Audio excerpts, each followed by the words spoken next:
Sup, I got these clothes over here. They're from the soup store. Welcome to Tales Tomorrow. I'm Morrow, your storyteller for today. With me I have some more RPG horror stories. Guys, I can't believe it. Mary said she doesn't want to make videos with me anymore. I'm kidding. Actually, I've been so busy running D&D and she's been so busy with IRL, we haven't really got to make any videos lately. But I'm trying my best to work some sort of a schedule out so I can get Mary back with some more Tales Tomorrow videos. Maybe I'll get lucky this year to encourage her to make her own videos one day. I don't know. Anyway, let's get some RPG horror stories for today. DM gets blamed because bandits act like intelligent human beings. After one or two adventures together, the party was contracted by the town guard to deal with some bandits who had been ambushing travelers to and from the boonies. Walking along the road, they run into a camp of ne'er-do-wells. Rough-looking guys, DM says, set up in tents along the side of the road. As the party approaches, the ruffian laughs at what was apparently a dirty joke. The party's face hails the men, who get quiet all of a sudden. After some small talk, the face tells them that he and his fellows are looking for bandits trouble in the road. One of the toughs, a gruff man with one good eye, replies, "You don't say." Tensions hang in the air. "Yes," says the face. "Would you happen to know anything about that?" "What are you employing?" One-eyed answers. "Well," the face says, "if you've been camped out here for a while, you've probably seen something or maybe heard from some people who were attacked." DM isn't sure where this is going. Face is being very friendly and none of the players seem to be expecting a fight. DM asks for a perception check. Everyone passes. DM tells them that these men look like real rough customers. Most of them have scars. All of them are wearing patchy leather armor. All of them are armed with worn but lethal looking weapons, whom they also have their hands on. Most of them have recent cuts and superficial wounds, and all of them are keeping their eyes on the party. Face smiles, understands what the DM is getting at, or so he thinks. In fact, from the look of it, he seemed to have had some trouble recently, maybe a scuffle with these same bandits. I feel like this is one of those moments where the DM is trying to, in flavor, point a big neon arrow at these guys being the bandits. But the players are too used to yellow paint being used in video games. They don't have some sort of a yellow paint market across the way to be like, okay, objective. Maybe, I don't know. Either that or maybe the players are trying to think that maybe the DM is trying to subvert their expectations in some way, which can happen for sure. A group of my players went to the jungle and were encountered by extremely pushy Yuan T that wanted them to drop the weapons to go see their leader, but also to put on manacles on themselves. And every single time I try to make sure to give players plenty of time to roll insight to basically emphasize that these people aren't doing something inhonest and are doing something shady. And some of the players almost put themselves willingly in manacles before somebody stepped in and saying, "Nah, this is going too far. I wield my weapon," and then combat ensued. But unironically, some players that will generally think that this is some sort of a subversion of expectation and we should go along with the plot kind of deal to literally almost put themselves manacled up in front of a bunch of Yuan T. Which, if you know anything about Yuan T, they're kind of, well, they do crazy rituals and stuff, and they do the same in my game. And Yuan T are very ritualistic. They're not gonna take you to the leader. You're gonna be just cannon fodder for the next ritual. So this, I feel like, is a moment where DM is doing their very best to in flavor describe these are baddies and the players aren't getting it. One-eyed stare, saying nothing but looking a little confused. "Since you're not dead, you obviously managed to drive them off, yes?" Face continues. "Do you happen to see which way they fled?" Another party member cuts in. "If you can help us find their hideout, we'll gladly give you a share of the reward." One-eyed tells the party to hold on a second, then confers with his men out of the party's earshot. After a minute or so, One-eyed comes back. "Yeah, we tussle with them," he says. "In fact, we know exactly where they're holed up. They're too tough for us, but you all look like you wouldn't have much trouble. Come on, we'll show you." Man, I'm getting my accent wrong. A quick hike takes the party and their new comrades into the woods to a cave over a hillside. A short distance inside the cave, they come to a rope bridge stretched across a chasm. One-eyed tells the party to go first. There's trouble on the opposite side. The party goes, "Are the bandits close?" "Very close," the One-eyed says. "In fact, they're right behind you." And the bandits cut the ropes, collapsing the bridge and sending the party tumbling into the chasm. All while One-Eye and his crew laugh. Well, everything looked a little suspicious and everything looked a little bit shady. The only way I can think that this is like not being specific or descriptive is maybe you left out some of the finer details about how shady or like weird they are. Maybe you just didn't give your party enough inside checks to be able to, I don't know, make it more obvious. I don't know, man. Sometimes players just, when you're a player, you get caught up in specific headspace or you get caught up in specific train of thought that you don't mean to do. And sometimes it just goes asynchronous with what your DM DM is thinking about at the same time. So this could be one of those moments where players are thinking things are going to go one way, when instead the DM has things going the other way entirely. And the two are kind of, well, everybody's failing their inside checks in that situation, basically. Nobody's getting the vibes of what's going on here, or how to read the room, and how to read the mood. Players think they're getting some sort of rough and tumble guys that are gonna lead into a quest and stuff. And in a sense, they did, just at the bottom of the ravine. But for the DM is probably thinking he's making it very, very obvious and stuff, but probably in your perspective, you think you're making it obvious because you know exactly what these bad guys are. But for players, you're probably not describing them well enough. I don't know, honestly. Like, on one hand, it could just be really dumb players, or it could just be that, well, the only thing I'm not seeing is like a lot of inside checks. Like, you could just have players just roll inside checks and be like, okay, no, you can definitely tell something is off about this guy. That should help push them along, but I understand where you're coming from. You're not gonna just like, I'm not saying you need to hold the player's hand, but maybe these kind of players need a little bit of hand holding, just a tiny bit. Players immediately call shenanigans on the DM. What the hell? The face says. Why are they betraying us for the bandits? Those were the bandits, the DM says. Bull crap, says another player. If they were bandits, they would have attacked us on sight. You're just making crap up to punish us. Why would they have attacked you? Asks the DM. They're bandits, the player replies. It's what they do. They attack people on the roads and take their stuff. Another player cuts in. Yeah, it's a dick move, man. Feels like you just decided they were the bandits on a whim. Everybody's glaring at the DM. Everybody is pissed. Look, bandits are like predators, the DM says. They don't attack the strongest prey, but the weakest. People who travel the roads are small peddlers and farmers. You're mercenaries with weapons, armor, and magic. They're not going to pick a fight with you if they can avoid it. Screw off, you're just a crab DM. How am I supposed to fight them if they want to attack first? You could have attacked first, DM says. You're working for the town guard. And obviously, all the more reason they would attack us, a player cuts in. The DM looks around in disbelief. He seems to be the only one at the table who finds it plausible for professional criminals to assess risks and exercise discretion. DM quickly moves on with the party landing at the bottom of the pit, forgetting about fall damage to mollify them, which sequels into the dungeon crawl to get back to the surface. In the end, the players consider it a satisfying session, but to this day they consider this incident to be a huge gaffe on the DM's part. They can't comprehend that a bandit could be anything other than an automaton who sees adventures that flies into homicidal rage to shake down a heavily armored party for a few coins to buy dinner. Heaven forbid that the NPCs be at least as intelligent as the players. I think most bandits have an intelligence of 10, I think. I'm not gonna look at the stat block, so I'm gonna say my sources are made the fuck up. But I think bandits aren't exactly the most, like, unintelligent creature out there. In fact, I think if you're looking for something that's unintelligent, they're just gonna act on impulse, a beast maybe, that's about it. But if your intelligent enemy is not gonna act intelligent, or your player's gonna complain that the intelligent enemy is acting too intelligent, I can't believe what the party's gonna do when they find some sort of a mind flayer mastermind that is plotting along the course of destroying the world altogether, and how they're gonna be able to get themselves out of that mess, if they will, because having to deal with a mind flare of all things may be a little bit too difficult for them. Hell, an intelligent creature of mind would be probably more ridiculous, more challenging for them. Something with the intelligence of 12, or the horror, or the humanity.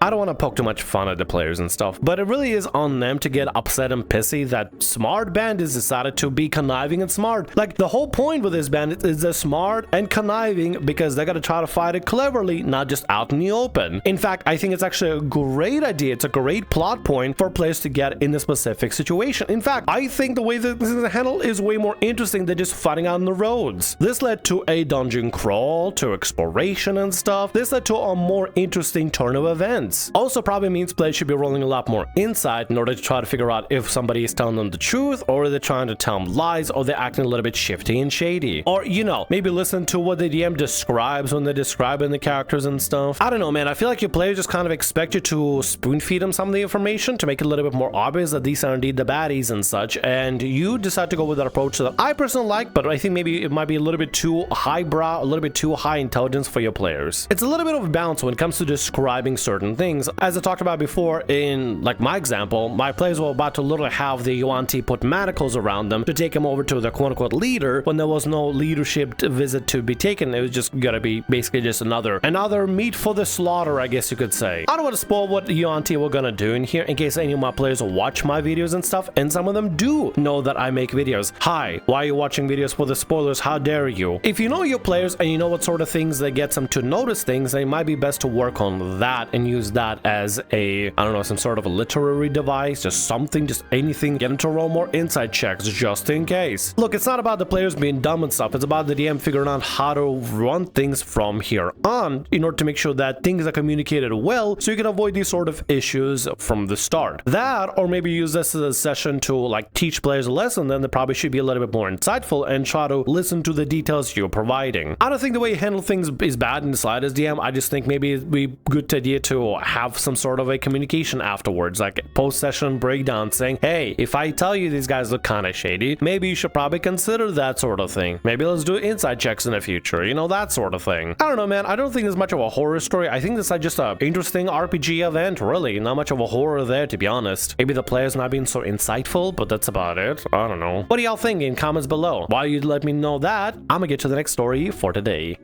Christian Extremist doesn't get game and explains his version of D&D.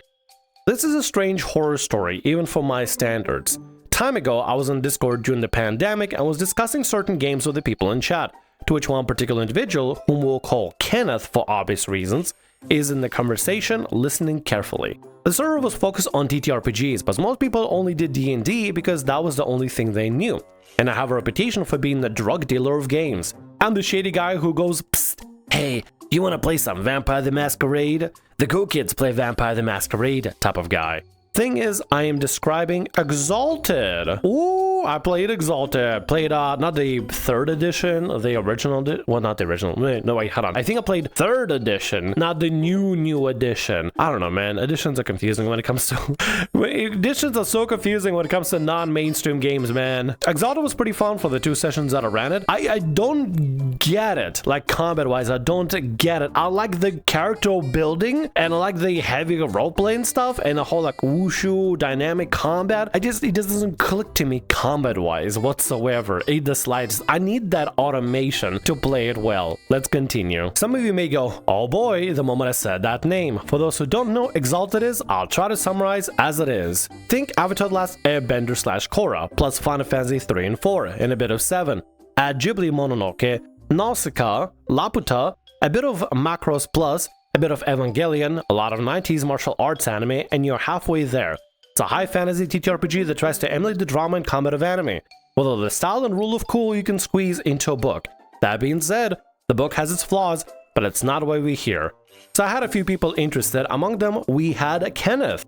As I was explaining the backstory of the game, I went into the myth of creation when Sol Invictus gave his power to exalted individuals to bear his power, and how the Solar Exalted were gods among gods. To which Kenneth goes, excuse me, what? Oh, yeah, I said. Exalted has a rich mythology where there's God to everything. It's very close to animism in theology.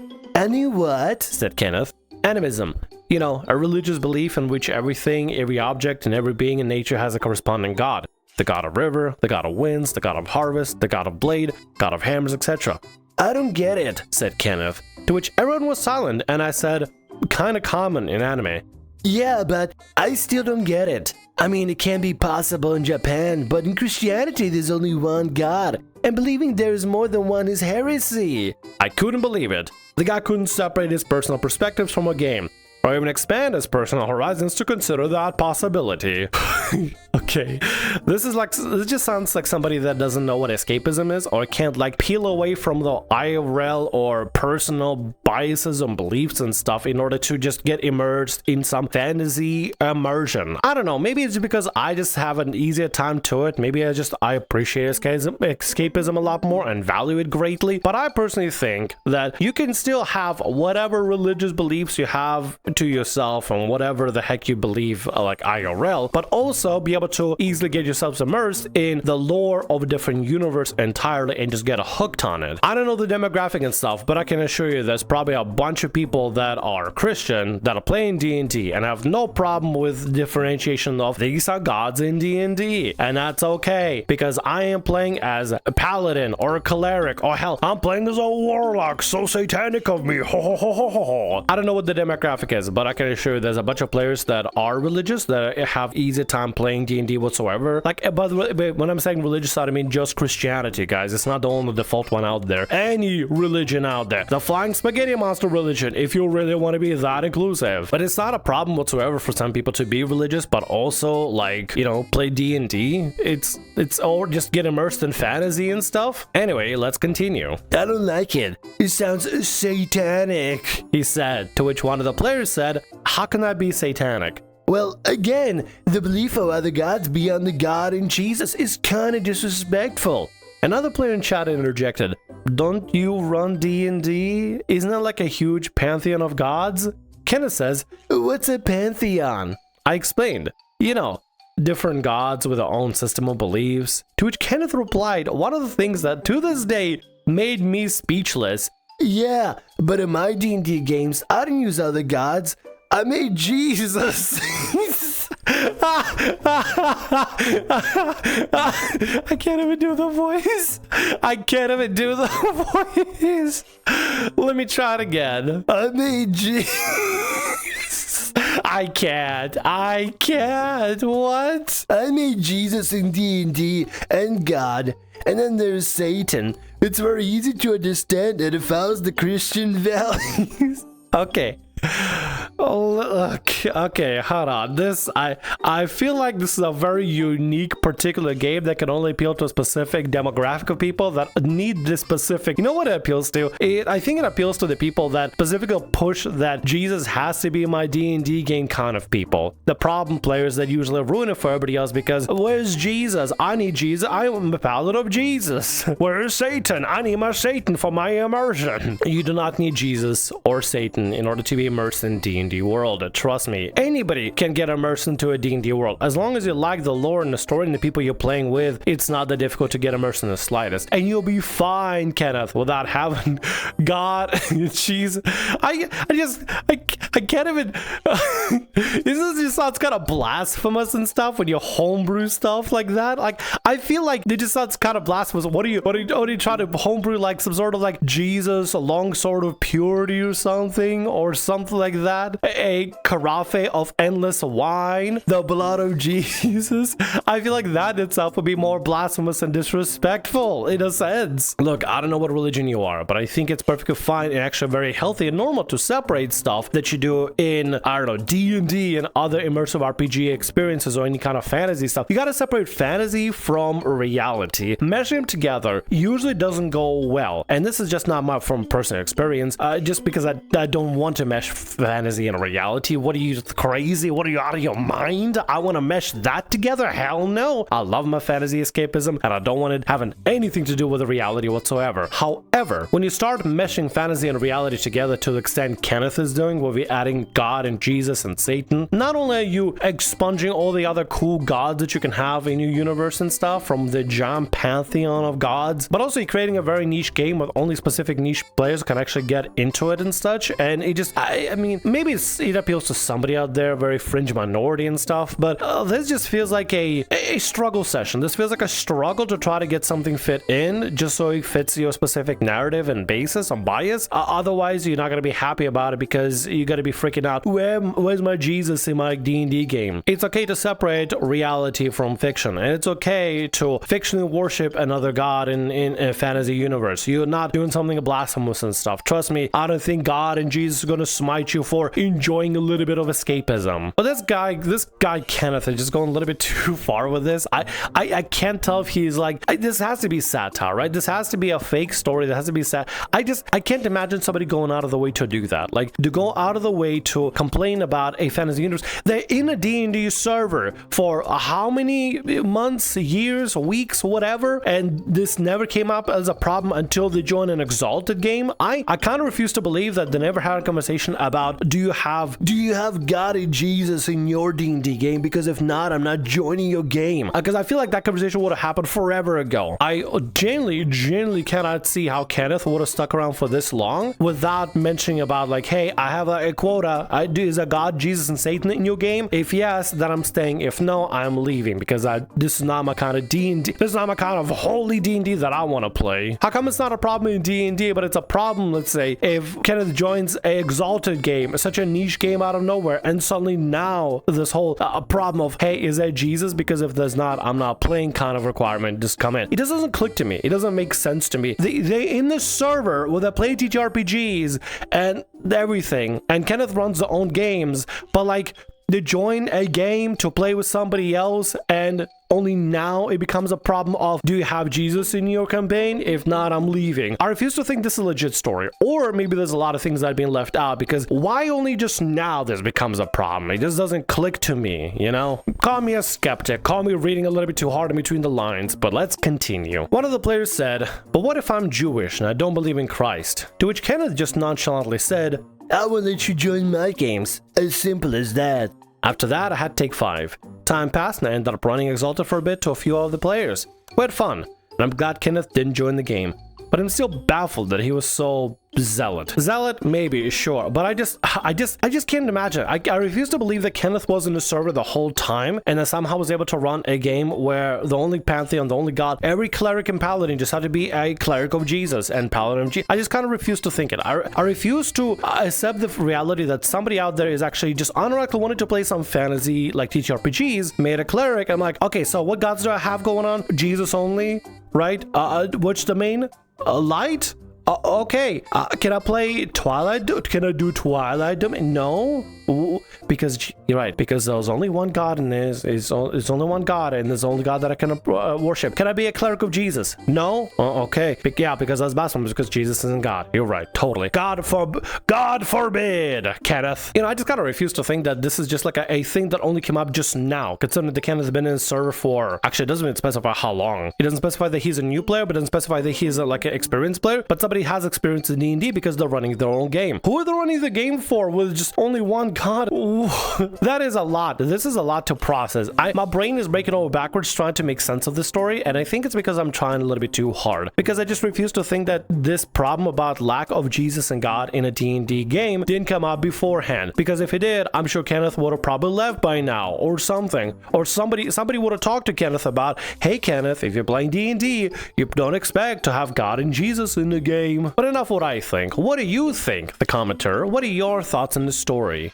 And with that, that's going to be all our stories for today. I want to thank you very much for watching, and thanks so much for being here. If you like what I do, consider subscribing to the channel and leaving a like. Also, if the RPG Horror Stories ever goes down, or if you want to submit your own personalized horror story, email is down in the description below. I'll see you again in more Tales Tomorrow. Bye-bye.